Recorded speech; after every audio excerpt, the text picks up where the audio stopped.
It took a little bit longer than I thought, but here we are. The outside of Casita is roughly done. We finally added Palma De Ceras in the front and the back of the house. We added Guadua bamboo trees on the back. There are mountains on the back along with the fog and some low-lying clouds. We also added some wild grasses on the lawn. There is also a stone road leading up to the front gate. I think the house looks good enough to be used in the stories. We still have a lot of things we need to do, like the entire inside of the house. But I said the inside is not the goal of this phase of the project.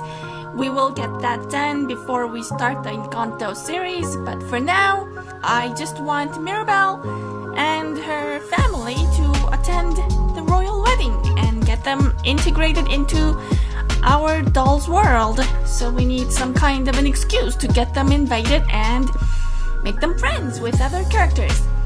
This was a bit of an unusual project in that I usually download some pictures for the background, not try to build them from scratch, but I thought this house is so special that I should really make it. I knew it was going to take a lot of time. We're still not completely done with this house, so it just goes to show how much effort it takes to make these houses. For now, we're going to substitute random pictures for the rooms inside until we make them ourselves. I think before we get into more detailed stuffs, we need to make the 3D butterflies because I get the feeling I will be using those butterflies a lot as a special effect in my videos. So that is what I will probably do next. And then we will pick up the stories where we left off. So I started out with modeling the palm trees. I think this is Palma De Cera. Isabella sings about this tree.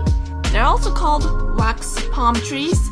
They're very iconic trees in Colombia. They seem to appear often in photos that depict Colombia. I used Blender's particle system to automatically generate lots of palm tree leaves on a slightly bent branch, and then copied and pasted in random rotations and bunched them up until they kind of looked like a palm tree.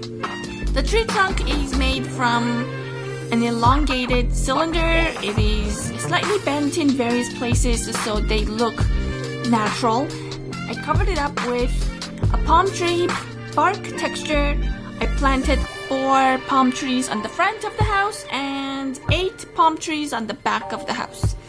Next, there is a row of trees on the back of the house that look like tall grasses. So I looked around the internet for tall grasses and I came across Guadua bamboo trees.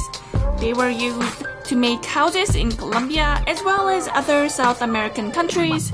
So I got a picture of a bamboo leaf and used the particle system to automatically generate lots of bamboo leaves.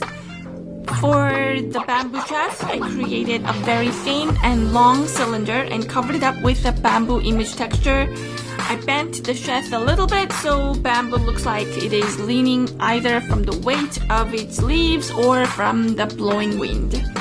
Next, I made the mountains on the back. I created 7 huge hills. I again used the Blender's particle system to automatically cover up the mountains with tree images. It looks too much like a copy and paste work with every tree looking exactly alike, so I added some phase and scale randomness. So of course we don't live in a complete vacuum, so we need to add some atmosphere. I created a large bounding box around the mountains and added volumetric scatter shader with the density of 0.1. By doing so, the mountains look foggy and also the trees look blurry, kind of like in the real world. I also added some low-lying clouds in between the hills. Finally, I added the road. I used an image texture of pebbles. I made it bumpy. Next, I used the particle system to add some wild grasses on the lawn. Thanks for watching and for following this long project.